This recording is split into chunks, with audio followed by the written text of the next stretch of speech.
오늘 시간에는 바른 종교의 일곱 번째 시간으로서 잘못된 부활신앙을 바로 잡아야 할 이유라는 제목으로 함께 말씀의 은혜를 나누기를 원합니다. 오늘도 거룩한 주일을 맞아 주님을 예배하러 나오고 또 온라인으로 마마 예배하는 모든 성도들을 사랑하고 축복합니다. 우리가 천국에 가게 되면 우리가 거기서도 예배를 드리게 되는데 우리가 얼마나 예배를 잘 드리냐, 천국에 가면 우리도 그 순서가 있잖아요. 모든 성도들이 한꺼번에 한 자리에 모일 수는 없잖아요. 공간에 어떤 실체 있으니까. 여기서 예배 잘 드린 사람은 천국에서도 아마 앞자리에 갈 거예요. 할렐루야. 얼마나 많겠습니까, 천국에 가면. 그런데 그런 그 사모하는 심정으로 하나님께 나오게 될 때 하나님께서는 우리에게 말씀하시고 또 성령으로 깨우쳐 주시는 것이 30배, 60배, 100배가 되어서 하나님 말씀의 그 의미가 폭발적으로 에너지가 되어서 우리의 삶을 치유하고 우리의 삶을 바르게 인도하고 천성까지 인도하게 될 줄로 믿습니다. 저는 지난 12월 첫째 주부터 종교개 503주년을 맞이해서 5번의 시간을 통하여 우리가 참 신앙으로 회복하려면 어떻게 해야 될 것인가, 저는 한마디로 이렇게 정의를 했습니다. 오직 성경의 진리로 돌아가자. 성경 말씀이 답이다라는 거죠. 누가 어떤 위대한 신학자가 이렇게 얘기했고 그 다음에 교리에서 이렇게 나왔으니까 우리는 그걸 따라가면 되겠지. 그런데 지금까지 우리가 6번의 시간을 얘기를 들었습니다마는 얼마나 우리가 알고 있는 일반적 상식과 성경이 빗나가 있는지를 살펴보았을 겁니다. 오늘은 제가 이제 그동안 했던 서론 부분에다가 신론, 그리스도론, 성령론, 구원론, 인간론까지 했는데 오늘은 종말론으로 이제 들어가게 될 거예요. 그래서 이 종말론에 관한 신앙을 제가 얘기해 볼 때, 종말론의 신앙은 참으로 더 많이 성경과 빗나가 있는 게 많습니다. 그래서 우리는 올바른 부활 신앙을 확보를 해야 되는데요. 이 잘못된 신앙, 부활 신앙을 갖게 되면은 대부분 성도들이 태만하게 됩니다. 그리고 죽음을 무서워합니다. 그리고 죽음을 슬퍼합니다. 그리고 오늘의 회개할 것을 뒤로 미루게 되고 오늘 충성해야 되는 것을 생각지 아니하고 내일도 기회가 있겠지라고 그렇게 넘어갈 수가 있습니다. 무엇보다도 이 부활의 시기가 두 종류가 있는 거죠. 내가 죽어서 갈 수도 있는 것이고 부활하는 것도 있고 그 다음에 주님이 오셔서도 할 수가 있어요. 그러니까 종말이라는 것은 두 가지가 있는 것입니다. 개인적인 종말과 우주적인 종말이 있는 거예요. 개인적 종말은 내가 죽을 때에 종말을 맞이하는 것이고 우주적인 종말은 주님이 재림하심으로 한꺼번에 모든 것을 끝내는 거예요. 그런데 이 예수 그리스도께서 오실 때에 일어나는 그 우주적 종말, 그 우주적 종말에 대한 잘못된 이해를 하다 보면 또 천년이 지상에서 지속이 돼야 돼요. 그래서 오늘날의 이단들은 지상에서 천년왕국이 있다고 또 얘기를 합니다. 그래서 이 종말론을 잘못 알게 되면은 또 다른 이론들이 나오게 되고 이단에 빠져서 내가 천년왕국에 14만 4천 명에 들어가야 되겠다라는 이런 잘못된 생각에 빠져서 그냥 이만희 신천지만 이런 데 빠질 수밖에 없는 거죠. 그래서 우리가 얼마나 많은 소모전을 펼치는지 몰라요. 그래서 우리가 종말에 대한 바른 신앙을 가져야 되는데 오늘은 우주적인 종말은 다음에 하고 오늘은 개인적인 종말에 관한 말씀을 드릴 것입니다. 지금 내가 죽으면 곧바로 부활체를 입고 천국에 들어간다고 알고 있는 사람과 언제 부활할지 모르는 사람과 죽음 앞에서 지금 딱 누가 나를 죽인다고 했을 때 그때 죽음 앞에 어떤 자세를 취할 수 있겠습니까? 지금 죽으면 바로 천국이라는 사람과 언제 다시 부활할지 모르는 그런 것을 믿고 있는 사람의 차이가 있지 않겠습니까? 그러므로 이 종말신앙은 우리의 삶의 현주소를 아주 냉혹하게 판단해 주는 것입니다. 우리는 성경에 입각한 종말신앙을 가져서 죽음 앞에서 두려워하지 아니하고 오늘의 삶에 최선을 다하는 복된 성도가 되기를 축원합니다. 그래서 부활신앙에 관하여 알려졌던 그동안의 잘못된 이해를 좀 바로잡고 성경에 말씀하고 있는 부활신앙은 무엇인가, 특히 개인적인 종말신앙은 무엇인가, 이 부분에 관해 오늘 살펴볼 것입니다. 오늘 본문 말씀은 어떤 말씀입니까? 예수께서 부활의 첫 열매가 되시고 그 다음에 부활의 순서는 그리스도께서 강림하실 때 그에게 속한 자들이며 그 후에 맨 마지막에 부활이 한 번 더 있게 될 것이고, 그리고 맨 나중에 멸망받을 원수는 사망이라 했다는 그러한 말씀입니다. 자, 그러면 제가 몇 가지 질문을 던져보겠습니다. 성도들은 예수께서 재림하실 때 부활할까요? 아니면 지금 즉시 죽으면 부활하는 것일까요? 성도들은 죽으면 주님의 재림식까지 무덤에서 쉬고 있는 것일까요? 아니면 부활체를 입고 즉시 천국에 들어가는 것일까요? 만약 죽은 자가 무덤에서 쉬고 있다고 한다면 예수께서 한편 강도에게 말하기를 네가 오늘 나와 함께 낙원에 있으리라 하는 말은 어떻게 되는 것입니까? 무덤 속에 육체가 있고 영혼은 낙원에 있다가 주님 재림하시는 날에 둘이 도킹해가지고 합쳐져가지고 새로운 부활체가 되는 것입니까? 만약 육체가 이 땅에 남아있는데 그래서 주님 오시는 날 이 합쳐진다고 한다면 지금 육체를 화장해버린 사람들은 어디 가서 육체를 찾을 수 있겠습니까? 그리고 그리스도께서 재림하신 후에 죽은 자들이 살아나서 심판을 받는다고 하는데 지금 사람이 죽으면 바로 낙원과 음부로 간다고 다 알고 있잖아요. 그러면 다시 심판하는데 그때 너는 낙원에 갔어야 되는데 음부에 갔구나. 아이고 너를 낙원에 가야 되겠다. 너 음부에 갔어야 되는데 낙원에 있었네. 아이고 너 잘못됐어. 다시 심판을 그렇게 한다는 겁니까? 어떤 사람은 말합니다. 주님께서 재림하실 때의 심판은 그런 심판이 아니라 천국과 지옥 가르는 심판이 아니라 상급을 결정하는 심판이라고 말합니다.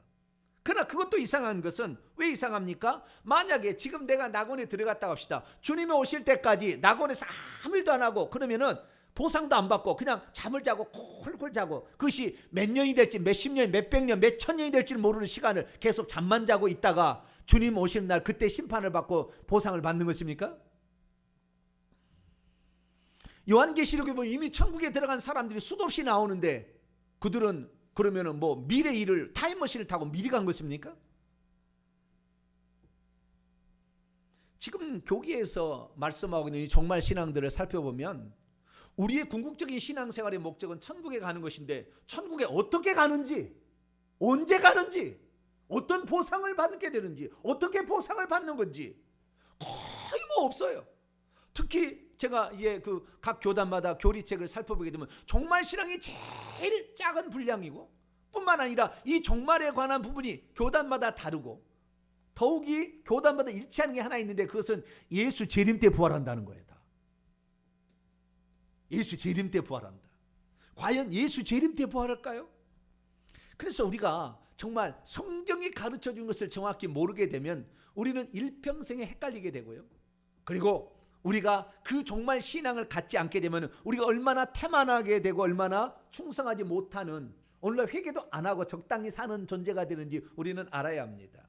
그래서 오늘 이 말씀이 우리의 종말론을 가르쳐주는 획기적인 말씀이 되기를 바라고, 종말론에 관한 이 개인적인 종말에 대한 바른 성경적 가치관을 성립하여서 여러분의 삶에 정말로 이 종말 신앙을 향하여 올바르게 달려갈 수 있는 저 여러분 되시기를 바랍니다.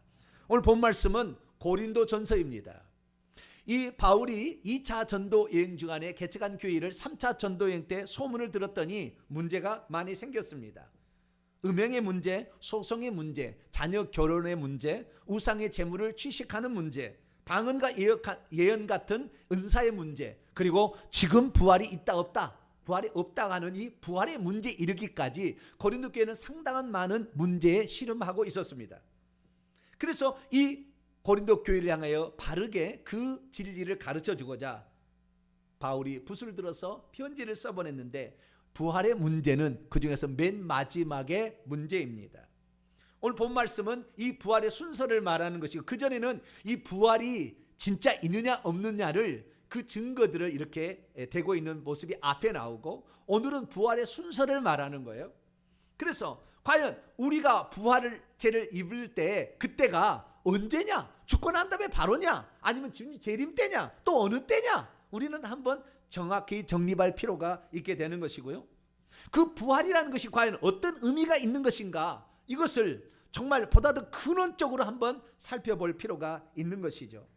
바울은 이 부활의 순서를 그리스도가 첫 열매로서 먼저고 그리고 예수 재림할 때 그에게 붙은 자들이 두 번째 그룹이고 그 다음에 마지막에 그룹이 있다. 이 세 개의 그룹을 부활로서 말하고 있습니다. 그리고 26절을 보니까 맨 마지막에 멸망받을 원수는 사망이라 이렇게 정의하고 있습니다. 좀 이따 살펴보겠습니다만은 이 말의 번역본은 잘못되었습니다. 틀려 있습니다. 그렇기 때문에 우리의 신앙을 더 헷갈리게 하려는지도 모릅니다. 믿음이 없으면 부활의 순서에 대한 이해를 잘못하고 있습니다. 믿음이 없으면 예수께서 부활의 첫 열매가 되셨다는 의미를 제대로 깨닫지 못하고 살아갈 수 있습니다. 믿음이 없으면 예수님께서 재림하실 때에 데리고 오는 성들이 있다고 하는데 예수님이 오셔서 심판하고 오셔서 상급을 준다는데 어떻게 사람들을 데리고 오느냐? 이렇게 의아하게 생각할 수 있습니다. 믿음이 없으면 예수께서 데리고 오는 성도들을 만들어내기 위해서 예수님께서 재림하기 전에 은밀하게 공중에 강림하여서 성도들을 먼저 데려갈 일이 있다는 말에 속아 넘어갑니다. 믿음이 없으면 성도들은 그리스도의 재림시까지는 잠자는 중간 상태에 있을 것이라는 말에 그냥 믿습니다. 믿음이 없으면 죽은 다음에 자신이 어떻게 될지 모르며 또 언제 심판받으러 나가는 일이 있을 것인지를 이해하지 못합니다. 믿음이 없으면 성도들은 잠자다가 그리스도의 재림할 때 부활할 것이 아닌가라고 그냥 막연하게 생각합니다. 믿음이 없으면 사도 바울이 언급한 부활의 순서에 불신자들도 포함되는 게 아니냐라고 얘기함으로 성경을 왜곡되이 해석할 수 있습니다.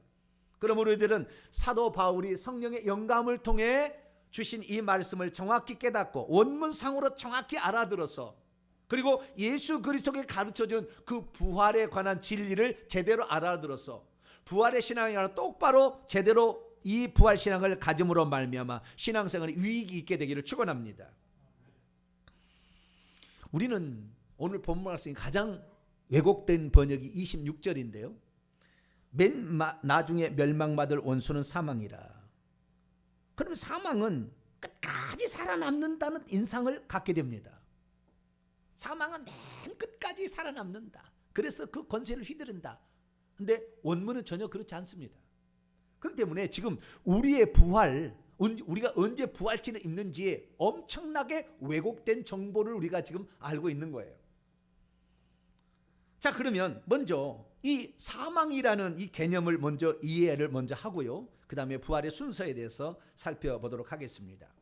오늘 성도들이 미래에 할 그리스도에 대한 신앙 고백은 그분의 탄생이 있습니다. 동정녀 마리아에게 나시고, 이것이 예수님이 무슨 짜잔 무슨 신화를 만들기 위해서 동정녀 마리아의 몸에 태어난 것이 아니라 죄 없는 육신을 입으려고, 할렐루야, 죄 없는 육신을 입기 위해서 부득이한 조치가 처녀의 몸에 잉태된 거였죠. 그래서 그걸 믿는 것은 우리의 죄를 위한 흠없는 제물로 오셨다는 걸 믿는 거예요. 동정녀 마리아의 탄생은 무슨 신화를 만들게 한 게 아니고. 그 다음 두 번째, 예수 그리스도의 죽음과 부활에 관한 믿음을 가져야 됩니다. 예수 그리스도의 그 죽음은 우리의 죄를 속량히 한 것이고 부활이 또 그 뒤에 있다라는 거 믿는 거죠.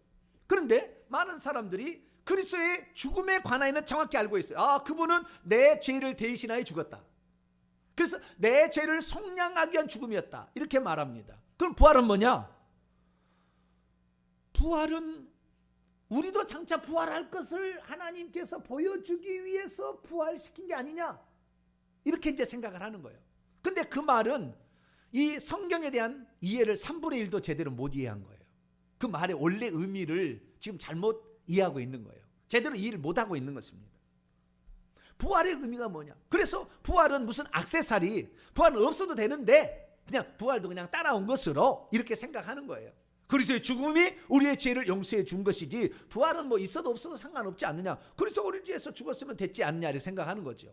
그러나 성경은 어떻게 말씀하고 있습니까? 사도 바울은 오늘 부활장 고린도서 15장의 3절 4절 말씀을 통하여 그리스도께서 우리 죄를 대신하여, 위하여는 말은 휘페르, 대신하여라는 말도 위하여 둘 대 해석이 됩니다. 우리를 대신하여 죽으시고 그리고 장사되었다가 3일 만에 살아나셨다. 사흘 만에 다시 살아나셨다라고 말씀하고 있습니다. 그러니까 죽음 다음에 반드시 부활을 언급하는 거예요. 로마서 10장 9절 말씀을 보면 우리가 구원 얻는 방법에 대해서 얘기하고 있는데, 만일 우리가 예수를 주로 시인하고, 그때 당시에는 이 로마 황제를 주로 시인해야지 예수님을 주로 시인하면 죽여버리는 시대입니다. 그런데도 우리가 예수만이 나의 주님이다 라고 시인을 하고, 그리고 그분을 하나님께서 죽은 자 가운데서 살리셨다는 것을 믿으면 구원을 받는다. 그래서 이 부활이 구원을 받는데 매우 중요한 요소의 한 요소를 차지하고 있다는 것을 말해주고 있음을 알 수가 있습니다. 우리가 날마다 아니라 주일마다 고백하는 사도신경을 보더라도 본디오 빌라도에게 고난을 받아 십자가에 못 박혀 죽으시고 장세된 자 단지 사흘 만에 죽은 자 가운데서 다시 살아나셨으며 죽음과 부활을 항상 같이 언급하고 있는 거예요. 죽음만이 중요한 게 아니라 부활도 동일하게 중요하다는 거예요. 왜? 신앙의 선배들은 그리스도의 죽음을 귀하게 여기지 아니하고 죽음과 부활을 동시에 귀하게 여긴 것일까요? 제가 하나의 명제를 보여드릴 텐데요. 이 명제를 딱 읽으면 아하, 이래서 부활이 중요하구나 라는 것을 금방 알 수가 있을 겁니다. 자, 이 명제를 같이 한번 읽어보시기 바랍니다. 시작. 그리스도의 죽음이 죄를 처리하는 것이라면 그리스도의 부활은 사망을 처리하기 위함이다. 뭔가 하나의 명제를 딱 들으면은요, 불이 딱 들어오게 돼 있다고요. 그냥 애매모호하게 늘 이렇게 듣다가 하나의 명제를 딱, 그리스도의 죽음은 죄를 처리하기 위함이요, 그리스도의 부활은 사망을 처리하기 위함이다. 다른 거다 그 말이에요. 다른 거다. 죽음은 3일 전에 일은 죄를 처리하기 위한, 3일 뒤에 일은 사망을 처리하기 위함이다라고, 다르다라고 이렇게 성경 우리에게 말씀하고 있다는 것이죠. 우리는 그리스도의 속죄적 죽음으로 말미암아 인류의 모든 죄값을 청산했다는 것을 알게 됩니다. 그것을 믿는 자고 그것을 믿고 회개하는 자들은 이제 그의 죄를 용서받게 되기 때문이죠. 그러면 그가 살아난 이유는 대체 무엇입니까? 그가 살아난 이유는 무엇입니까? 단지 우리도 장차 살아날 것이다. 예수 재림 때 우리도 장차 살아날 것이다. 그것을 심의하지만은 믿어라. 그리고 하나님께서 예수님을 부활시킨 게 아니라는 거예요. 우리는 이 예수 그리스도의 부활이 사망을 무너뜨렸다라는 결과라는 걸 아셔야 돼요. 그 사망이 단 한 번도 무너진 적이 없어요. 아담의 범죄로 말미암아 모든 인류의 마지막 끄트머리는 사망이 지배했습니다. 모든 건 저주, 가난, 무슨 전쟁, 수많은 일들이 있어도 마지막은 사망이 끝인 거예요. 그냥 사망이 최고의 꼭대기에 항상 있어요. 그래서 사망이 왕노릇하고 있었어요. 그래서 바울은 로마서 5장 17절에 이렇게 말합니다. 만일 한 사람의 범죄로 말미암아 사망이 그 한 사람을 통하여 왕노릇하였다면 더욱 은혜와 의의 선물을 넘치게 받고 있는 자들은 한 번 예수 그리스도를 통하여 생명 아래서 왕노를 할 것이다. 이렇게 말씀하고 있습니다. 모든 인간은 죽음 앞에 다 굴복하였다는 거죠. 그런데 히브리서 기자는 우리에게 다른 이야기를 들려줍니다. 히브리서 기자는 예수님께서 십자가에 죽으신 이유가 인류의 속죄만을 위해서 죽은 것이 아니라 사망을 통하여 사망의 세력을 잡은 자를 어찌하고자 함이었다라고 말하기 때문이죠. 그 말씀을 잠깐 살펴봅니다. 히브리서 2장 14절로 15절 말씀을 보면 자녀들은 혈과 육에 참여해 왔기 때문에 그분도 친히 또한 동일한 모양으로 혈과 육에 함께 참여하신 것은 죽음을 통하여 죽음의 세력을 가지고 있는 자 곧 마귀를 멸하시며, 이 멸하시며가 그 원뜻은 아닙니다. 멸하시며 또 죽기를 무서워함으로 죽음의 공포로 한평생 매여 있는 자들, 종살이에 붙잡혀 있는 모든 자들을 놓아주려 해방하려 합니다. 이렇게 말씀하고 있어요. 예수님께서 죽으신 것은 그분이 죄가 있어 죽은 것이 아니라 죽음을 통하여 어떤 하실 일이 한 가지가 더 있었다라는 거예요. 죽음을 통하여 죽음의 세력을 잡은 자를 멸하시며, 옛날에 없이 하시며 그런데 멸하시며 돼 있는데요. 이 멸하시며라는 단어를 이 성경은 왜곡되이 번역해 놓은 거예요. 만약에 예수님께서 십자가상에서 죽으심으로 이 마귀를 멸했다면 마귀가 힘을 못 써야 되고 끝나야 되잖아요. 그런데 마귀는 지금 눈이 시퍼렇게 살았어? 지금도 사람들을 지배하고 있는 거 아닙니까? 수많은 귀신들을 올려보내가지고 이 지구상에 있는 모든 사람들을 지배하고 왕노를 있다 그 말이에요. 멸하시면 없어졌으면 그냥 끝났을 텐데 없지 않았다 그 말이에요. 그런데 왜 성경은 뭐라고 했습니까? 멸하심이라고 번역을 했다. 멸하심이라고 번역을 하는 거예요. 그 멸하시라고 번역하는 이 단어가 뭐냐? 카타르게오라는 헬라예요. 카타르게오. 카타르게오라는 것은 카타에다가 에르게오라는 단어가 합쳐진, 카타라는 것은 아래에라는 말이고요. 에르게오라는 것은 활동하지 않다, 쓸모없다, 게으르다 뜻입니다. 그래서 카타르게오라는 것은 이것이 무욕해 만들다, 쓸모없게 만들다, 결국에 더 나아가게 되면 폐지하다까지 나가게 됩니다. 그러니까 이 마귀를 그때 멸해서 없애버린 게 아니라 마귀가 있기는 있지만 마귀가 힘을 쓰지 못하도록 쓸모없게 만들어버렸다는 단어가 카타르게오라는 단어인데, 이 카타르게오라는 단어가 오늘 본문 말씀에 2번 나와요. 오늘 본 말씀 24절과 26절에 2번 나옵니다. 그래서 지금 이 말씀을 제가 지금 살펴보는 거예요. 자, 그러면 이 카타르게오라는 말을 우리가 어떻게 오해해가지고 26절을 왜곡되이 번역한 것을 우리가 지금 알고 있는가? 이 왜곡되이 번역된 것 때문에 우리는 사망은 맨 마지막에 가서야 처리가 되는 것처럼, 맨 마지막에 멸망받을 원수는 사망이라, 맨 마지막에 가야 사망이 처리가 될 것처럼 예수님만 사망을 이기고 승리하셨고 우리는 맨 마지막에 가서 예수 재림 때 가서야 비로소 이 사망을 처리하는 것처럼 이렇게 생각하게 만들었냐 그 말이에요. 그것은 이 사망이 어떻게 폐해졌는지, 예수님이 첫 열매라 하는 의미가 뭔지를 전혀 모르는 사람이 이 성경을 번역하다 보니까 번역을 잘못되게 번역한 거예요. 카타르게오가 무엇입니까? 오늘 본문 말씀입니다. 카타르게오 2번 나오는데요. 24절에서 26절까지 보게 되면 24절과 26절 2번 나옵니다. 24절입니다. 그 후에는 마지막이니 그가 모든 통치와 권세와 능력, 이거 천사의 계급인데 타락한 계급입니다. 타락한 천사들 계급이에요. 능력을 멸하시고 카타르게오예요. 이건 능동태입니다. 나라를 아버지 하나님께 바칠 때라. 예수님이 그랬다는 것이고요. 그가, 예수님이 모든 원수들, 그것이 앞에 있는 통치자와 권세와 능력들이죠. 천사들을 그 발 아래 둘 때까지 반드시 왕노하시리니 맨 마지막에 멸망받을 원수는, 멸망받으리라는 말이 수동태인데 여기에 멸망받다는 말이 카타르게오라는 것이다. 수동태입니다. 동사 직설법 현재 수동태. 이게 멸망받을 원수는. 그런데 멸망받을 원수를 멸망받는다는 말이 원수를 수식하지 않아요. 헬라 원문은 멸망을 당하고 있다. 그러니까 쓸모없게 되고 있다가 현재 진행형입니다. 해석을 하려면. 그런데 여기는 원수가 멸망받는다는 식으로 얘기를 하고 있어요. 그것도 맨 마지막에. 이렇게 함으로써 우리가 지금도 죽으면 사망 권세에 계속 있는 것처럼 이렇게 번역을 해 놓은 것입니다. 자, 그러면 원뜻은 무엇일까요? 자, 고린도전서 15장 24절에서 26절까지 말씀을 원뜻을 제가 직역을 해봅니다. 그 다음은 끝이다. 맨 마지막에 부활을 한다는 것이고, 그때는 그가 모든 통치자와 권세와 능력을 단번에 쓸모없게 하시고, 이게 무슨 말입니까? 지금 우주의 공중의 어둠의 세상 주관자들이 활동을 우리 예수 재림 때까지 계속 한다는 거예요. 활동을 한다는 거예요. 그때 쓸모없게 하실 때가 예수 재림 때라는 것이고요. 그 왕국을 아버지신 하나님께 넘겨주시는 때라. 그때가 예수 재림 때입니다.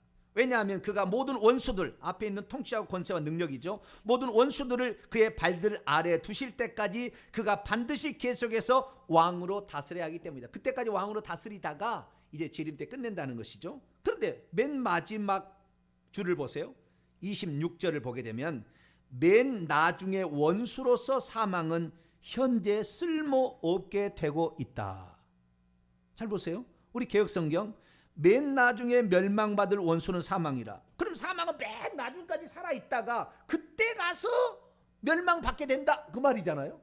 그런데 헬라 원문을 보게 되면 어떻게 되어 있습니까? 맨 나중에 원수로서 사망은 현재 쓸모없게 되고 있다. 이미 사망이 파괴돼서 무너져가지고 쓸모없게 되고 있고, 그 다음에 맨 끝에 가서 그것은 완전히 처리된다 그 말이죠. 그러니까 이미 사망의 권세는 무너졌다, 지금 무너지고 있다 라는 것을 본문은 얘기해주고 있는데, 우리 개역성경이나 영어성경을 보면은 맨 마지막까지 가서 거기에서 비로소 사망이 처리된다. 이렇게 지금 번역을 해놨다 그 말이에요. 사도 바울은 예수 그리스도의 이 부활이 얼마나 위대한 사건인지를 한마디로 딱 이렇게 말합니다. 고린도서 15장 55절에 사망아 너의 승리가 어디 있느냐?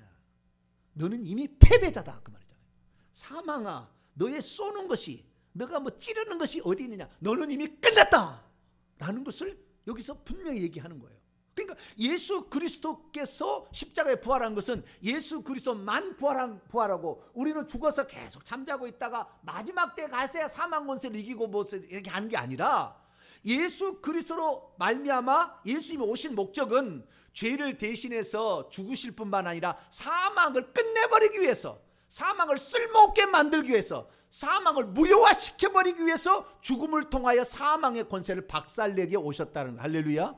그렇기 때문에 예수 그리스도의 십자가의 부활이야말로 모든 사람도 이제 그 사망 권세에서 벗어나게 죽음이 들어 일평생 종로하는 자들을 놓아주시는, 해방받게 하시는 결정적인 사건이요, 그 사건을 통해서 모든 사람들이 이제 부활의 생명을 얻게 되었다라는 것을 선포해주고 있습니다. 할렐루야. 그렇기 때문에 우리가 지금 죽으면 죽어서 그것은 무슨 잠자는 상태로 사망에 매여 있어서 계속 잠자는 상태로 있다가, 잠자는 것이 죽는 거잖아요. 잠자고 있다가 예수 재림 때 그때 다시 올라온다는 얘기 아니라 그 말이에요. 아니라 지금 예수님이 십자가 사건 때 이미 사망을 박살내가지고 쓸모없게 만들었기 때문에 누구든지 예수 그리스도를 믿게 되면, 그분을 생명으로 취하게 되면 그때부터 부활 생명을 누리게 된다 그 말이에요. 할렐루야. 그때부터 부활 생명, 사망이 이기지 못하는 생명으로 사망을 이기게 된다 그 말이에요. 할렐루야. 그러니까 좀 이따 더 살펴보겠습니다만은 예수 그리스도를 믿는 자들은 죽은 즉시 바로 사망 권세를 벗어나서 생명의 은혜를 입어버려요. 즉시 부활체를 입는 것입니다. 부활체, 생명의 부활체를 입어버리는 거예요. 그런데도 많은 사람들은 이것을 잘 모르는 것입니다. 예수님께서 죽었다가 부활하셨는데요, 사람 가운데에서 어느 누구도 사망을 이겨본 적이 없어요. 그런데 예수님이 죽었다가 살아났어요. 왜 그렇습니까? 예수님은 죄가 없잖아요. 죄의 싹은 사망인데 죄가 없는 사람이 죽었으니 죄가 그를 사망이 그를 붙들어둘 수가 없고 음부가 그를 가둬놓을 수가 없는 거예요. 그러니까 예수님은 사망을 뚫고 음부에서 나와버린 거예요. 할렐루야. 3일 만에 나와버렸어요. 왜? 그분은 죄가 없으니까.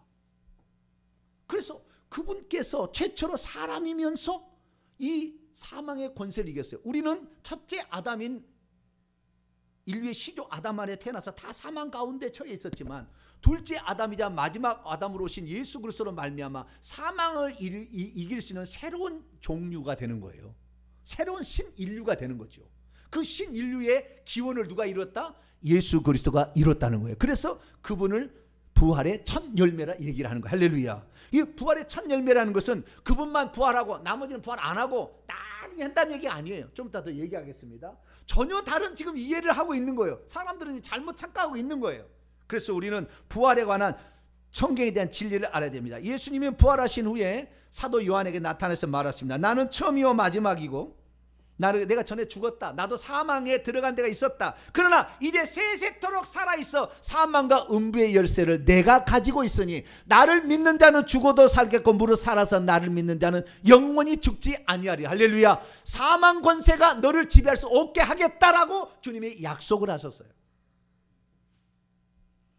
그러므로 우리가 오늘 예수 그리스도를 믿게 되면 예수 그리스도를 믿음과 동시에 우리는 사망 권세에 굴복하지 아니하고 생명의 권세로 부활 생명으로 다시 살아나는 줄 믿으시기 바랍니다. 그러면 성도들은 과연 언제 부활할까요? 좀 전에 이야기를 종합해 보면 사망이 무너진 날이 있었다는 거죠. 그것은 예수님이 부활하시던 날에 사망 권세가 무너졌어요. 예수님에게만 사망 권세가 무너진 것이 아니라 예수 그리스도를 믿는 자들에게는 성령으로 생명이 공급되므로 사망 권세를 이기게 된다 그 말이죠. 그래서 이 성도들의 부활 시기를 정확히 알아야 되는데, 오늘날의 모든 교단의 교리가 정말로 좀 틀려요. 그런데 공통적인 것은 뭐냐면 사람이 부활체를 입는 것은 예수 재림 때 입는 것이다. 이렇게 해석을 다 해놨어요. 다. 그러면 어떻게 있느냐? 어떤 데는 무덤 속에 쉬고 있다, 낙원에서 쉬고 있다, 뭐 좌우지간 여러 가지 말을 합니다. 그렇게 했다가 좌우지간 주님 재림 때 부활한다 이렇게 돼 있어요. 그런데 주님 부활할 때 주님 재림하실 때 부활할까요? 성경은 사람이 예수 그리스도를 믿으면 자기의 육체가 깨지는 즉시 부활해 버립니다.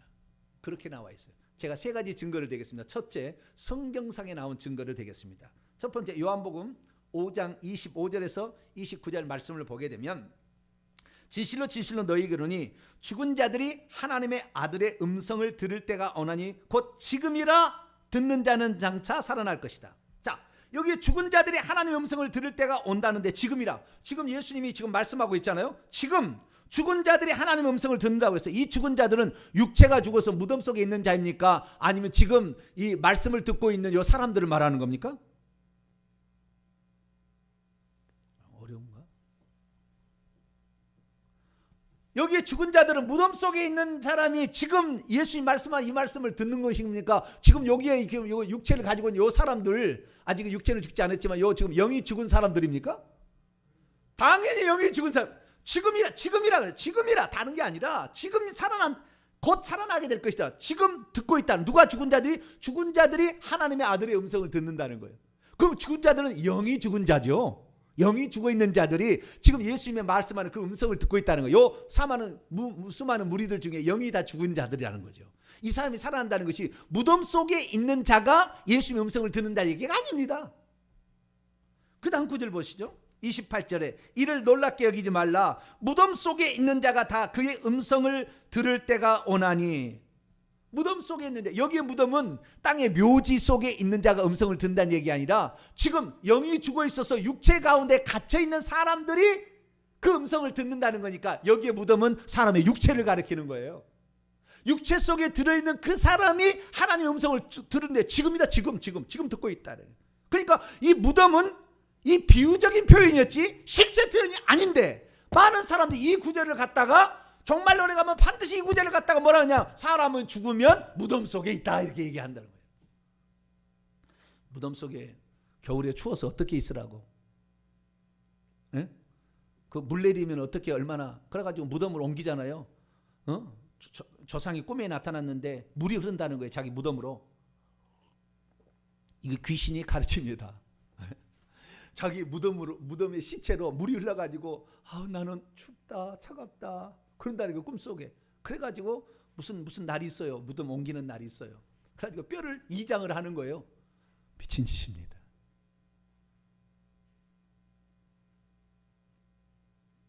귀신이 그렇게 하는 것을 모르고. 저희들에서 귀신을 들으면 다 알겠죠. 그 속는 것이. 여러분, 죽으면은 육체는 흙으로 돌아갑니다. 할렐루야. 여기에 영혼이 있지 않아요. 무덤 속에 있지 않아요. 우리 육체 속에 영혼이 있다 떠나버리면 육체는 껍데기로 돌아가는 것이에요. 그래서 그 다음에 선한 일을 행한 자는 생명의 부활로, 악한 일을 행한 자는 장차 심판의 부활로 나와. 그래서 육체 속에 있는 영혼이 그의 음성을 들었다가 죽게 되면 즉시 어떻게 해요? 생명의 부활과 심판의 부활로 바로 부활체를 입는다 그 말이에요. 죽으면 바로 부활체 입는다. 예수 그리스도께서 부활체가 되기, 첫 열매가 되기 전에는 전부 영만 있어 부활체를 입지 않았어요. 예수님이 잠자는 자들의 첫 열매가 되심으로 부활체가 되셨으니 그 다음부터 계속해서 부활체를 입는 겁니다. 할렐루야. 그래서 여기에 보면은 무덤이 묘지를 가리킨 게 아니었어요. 뿐만 아니라 주님께서 말씀하시기를 뭐라고 말씀하시느냐? 예수님이 재림하실 때에 그분과 함께 성도들이 함께 온다 이렇게 말씀하고 있어요. 예수님이 재림할 때 성도들이 함께 온다고 그랬는데, 아니 예수 재림해서 무덤 속에 사람을 불러 올리고 그리고 심판한다는데 어떻게 누구를 데리고 오느냐? 그래서 만들어낸 것이 환난전 휴거, 7년 환난전 휴거입니다. 이게 다 가짜예요. 그래서 재림하실 때 동참할 사람을 찾기 위해서 7년 환난전에 공중에 은밀히 오셔가지고 데리고 간다. 이런 논리를 만들어낸 거예요. 이것을 교단의 교리로 선포하는 교단도 있어요. 아닙니다. 예수 그리스도를 믿고 죽으면 즉시 부활체를 입고 천국에 들어가 있는 성도들을 예수님께서 데리고 오는 겁니다. 그때 아마겟돈 전쟁을 하는데 요한계시록 19장 14절에 보면 하늘에 있는 군대들 천사들과 이미 천국에 들어간 성도들이 예수님을 따라서 백마를 타고 그분을 쫓아서 아마겟돈 전쟁에 칼로서 철장 권세를 휘두르는 날이 오게 되는 것이죠. 그래서 오늘 본 말씀은 뭐라고 되어 있느냐, 각각 자기의 차례대로 부활이 일어나는데, 첫째는 뭐예요? 첫 열매는 예수 그리스도, 예수님이 첫 열매 처음 드려지고, 그 다음에 그가 강림할 때 그렇게 속해 있는 자들, 그가 강림할 때 이미 천국에 들어가 있는 성도들이 온다 그 말이에요. 그 다음에 마지막인데, 이것은 예수 재림 때니까 한꺼번에 다 그날 죽음이 끝나는 거예요. 아시겠죠? 예수 재림 때는 그날 모든 게 끝나는 거예요. 우주적인 종말, 예수님의 부활이 있었고 예수님의 개인적인 종말, 그 다음에 모든 성도들의 종말이 각자 다 따로 있다가 재림 때 마지막에 종말이 있다라고 성경은 우리에게 말씀하고 있는 것이죠. 이것을 절기상으로 두 번째 증거가 있어요. 우리가 죽으면 즉시 부활체를 입고 지금 천국에 가고 있다는 두 번째 증거, 절기상의 증거입니다. 구약의 레위기 23장을 읽어보게 되면 이 유월절, 무교절, 초실절, 그 다음에 맥추절, 이 절기가 계속 나옵니다. 그 중에서 초실절에 관한 절기가 나옵니다. 레위기 23장 10절에서 11절 말씀 보면, 이스라엘 자손에게 말하 이르라, 너희는 내가 너희에게 주는 땅에 들어가서 너희의 곡물을 거둘 때 너희 곡물의 첫 이삭 한 단을 제사장에 가져갈 것이요, 이 제사장은 너희를 위하여 그 단을 여호와 앞에 기쁘게 받으심이 되도록 흔들어 요제로 안식일 이튿날에 흔들라. 그래서 예수님이 부활의 첫 열매로 안식일 다음날, 오늘날은 주일날에 부활을 하신 거예요. 부활을. 그런데 그때 초실절날, 유월절날, 그 다음 날은 무교절날, 그리고 그 다음에 초실절이 오게 되는데, 이 예수 그리스도께서 초실절날 처음에 한 익은 곡식으로 먼저 부활을 했는데, 이때 곡식 한 단을 드렸다는 거예요. 이게 무슨 말입니까? 구약의 모든 성도들은 부활체를 안 입었어요. 그냥 영의 상태로 낙원에 들어간 거예요. 그냥 영의 상태로 낙원에 들어가 있었는데, 예수님께서 부활하심으로 말미암아 부활체를 입은 최초의 사람이 됐어요. 부활체. 그리고 구약의 모든 성도들은 한꺼번에 부활체를 입어서 부활체를 입는 사람이 되었기 때문에 한 묶음의 이삭 한 단이 그때 부활체로 되었다라고 성경은 말하고 있는 것입니다. 그러면 이 초실절은 무엇입니까? 초실절은 보리 농사를 했는데 첫 번째 익은 보리를 갖다가 하나님께 요제로 바치는 거예요. 그리고 그 다음에 계속해서 추수를 합니다. 추수를 하고 맥추절 때 50일째 되는 날 한꺼번에 보리를 추수해서 하나님 그냥 곡식을 끝내는 거예요. 그러니까 예수님이 부활의 첫 열매를 했다는 것은 예수님만 부활하고 나머지는 사망에 매여 있다가 마지막 날 부활한 것이 아니라, 예수님 부활의 첫 열매가 되고 구약 성경에 한꺼번에 부활체를 입은 다음에는 죽은 족족 계속 부활한다는, 계속 족족 이 추수를 하고 있다가 마지막 날 주님 재림 때 마지막으로 한꺼번에 한다, 이것을 말하고 있다는 거예요. 그런데도 많은 사람이 지금 착각해가지고 예수님만 부활이 있고 우리는 언제 부활할지 몰라, 주님이 재림한다, 그때까지 무덤 속에 잠자고 사망 권세에 매여 있다가 그리고 예수 재림 때 부활한다는 이런 식의 지금 것을 믿고 있는 거예요. 않습니다. 우리는 예수 그리스도를 부활하신 이후에 태어난 모든 세대들은 예수 그리스도를 믿고 회개하고 죽었다면 죽은 즉시 부활할 줄로 믿습니다. 개인적인 종말을 계속해서 얻어서 부활체를 입고 천국에 가는 거예요. 세 번째 증거는 이미 천국에 들어간 자들의 증거입니다. 요한계시록을 보게 되면 무려 12번에 걸쳐서 이미 천국에 들어가 있는 장면을 묘사합니다. 예를 들자면 요한계시록 6장에 최초로 나오는데, 다섯째 인을 떼게 될 때에 제단 아래에 있는 자들이 하나님께 호소하는데, 이 제단은 천국에는 번제단이 없어요. 분향단만 기도하는 것만 있습니다. 왜냐하면 이미 제물은 끝났기 때문에. 그래서 분향단에 가서 기도하기 위해서 성도가 그 분향단 앞에 가 있는데, 순교자들이 우리의 피를 실어놔 달라, 우리를 죽였던 자들의 피값을 갚아달라는 요청을 하는 기도를 한 장면이 나와요. 그러면 이 사도 요한이 봤던 그 장면은 장차 되어질 일을 본 겁니까? 현재 그 천국에서 일어나는 장면을 본 겁니까? 현재 천국에서 기도하고 있는 성도들을 본 거예요. 그것이 무려 12번이 나와요. 그러면 다 그것은 다 환영입니까? 미래에 되어질 그냥 일을 그냥 미리 내다본 것입니까? 천국에 이미 들어간 성도가 있습니다. 그리고 지금 천국과 지옥을 갔다 왔다고 하는 성도들의 간증을 들어보세요. 어떤 사람은 천국에서 면류관을 쓰고 있는 사람도 있고 다 자기 집에 살고 있습니다. 다 자기 집에 모셔서 자기를 초청합니다. 그렇기 때문에 우리는 이 첫 번째 성경상의 증거, 두 번째 절기상의 증거, 세 번째 실제적인 증거를 통하여서 사람이 죽으면 지금 즉시 이미 심판이 다 끝난 거예요. 다시 무슨 또 재림 때 또 심판하지 않는다고요. 우리가 행위대로 하나님은 죽은 즉시 바로 심판이 일어나서 바로 상급이 바로 주어져서 면류관을 쓰고 자기 집에 들어가서 천국에 사는 것이지, 그냥 낙원의 어딘가에 가가지고 잠자고 있다가 예수 재림 때 와서 또 가서 심판을 받아서 상급 심판을 받는 게 아니라 몇 년을 잠을 자야 되는 겁니까? 그러면은 과연 지금 예수님 때 죽었던 사람은 2000년 동안 잠을 자야 되는데 잠자고 있다가 잠에 골아 떨어졌습니까? 그런데도 그 사실을 지금 믿고 있는 거예요. 왜? 종말론에 관한 정확한 말씀을 증거하지 않으니까 이게 지금 다 뭐 헷갈리고 있는 거예요. 아닙니다. 우리는 죽은 즉시 사망의 권세를 이기신 예수님을 따라서 계속 쪽쪽쪽쪽 부활한 겁니다. 할렐루야. 모든 사람들이 지금 죽은 즉시 부활해서 바로 사망 권세를 바로 이기고, 사망은 쓸모없게 되었고 사망이 무너졌기 때문에 바로 부활체를 입고 천국에 들어간 줄로 믿습니다. 그래서 예수 그리스도께서 뭐라고 얘기하셨습니까? 이 요한계시록 2장에 서머나 교회, 핍박받는 교회를 향하여 나는 죽었다가 살아났다. 너희들 죽는 게 끝난 게 아니냐고. 내가 죽었다 살아난 것처럼 너희들도 죽은 즉시 살아나니까 고난을 받는 것을 두려워하지 말라. 너희들을 핍박하는 자 앞에 두려워하지 말라. 너희는 죽은 즉시 바로 나처럼 살아나서 이 생명을 얻고, 그렇기 때문에 너희 현재에 충성하게 된다면 사망의 면류관이 아닌 생명의 면류관을 너에게 씌워줄 거다. 할렐루야. 바로 생명의 면류관을 쓰는 거예요. 왜 우리가 부활신앙을 가져야 되는 것입니까? 제대로 된 부활신앙을 가져야 되는 것입니까? 사망을, 죽음을 두려워하지 않기 위해서요. 오늘날 수많은 사람이 죽음을 두려워합니다. 시체 너무 무서워. 껍데기예요, 껍데기. 콩알 빠지고 콩깍지 남았다, 그렇게 생각하셔야 돼요.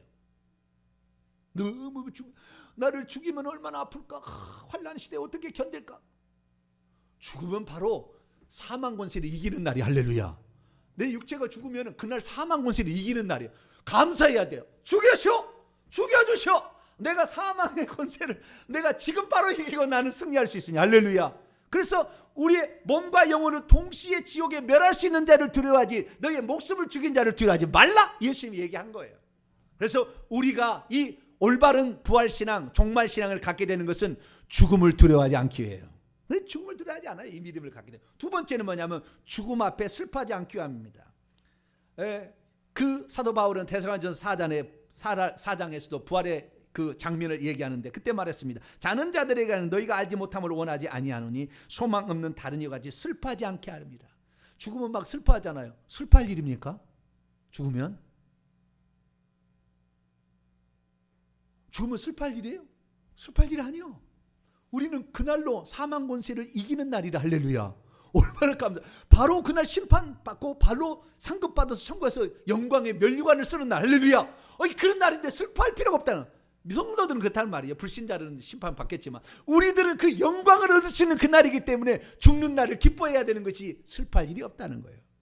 세 번째는 뭐냐? 세 번째는 지금 당장 죽게 되면 지금 심판이 있고 지금 면류관을 얻는다고 하니까 내가 하루라도 더 빨리 충성해야지, 더 많이 충성해야지, 더 많이 기도해야지, 할렐루야. 그래서 오늘 회개하고, 혹시 지옥에 갈 수도 있으니까 오늘 회개하고 오늘 충성한 일을 더 하게 된다, 그 말이에요. 이 정확한 부활신앙을 갖게 되면. 그런데 부활이, 내가 죽으면 무덤에 있다가 예수 재림 때 그때 아득히 먼 그때 일어나고 다시 또 어떤 심판을 받는데 내가 열심히 해봤자 다시 또 심판이 틀려지나? 이거 하게 되면은 지금 충성 안 한다는 거예요.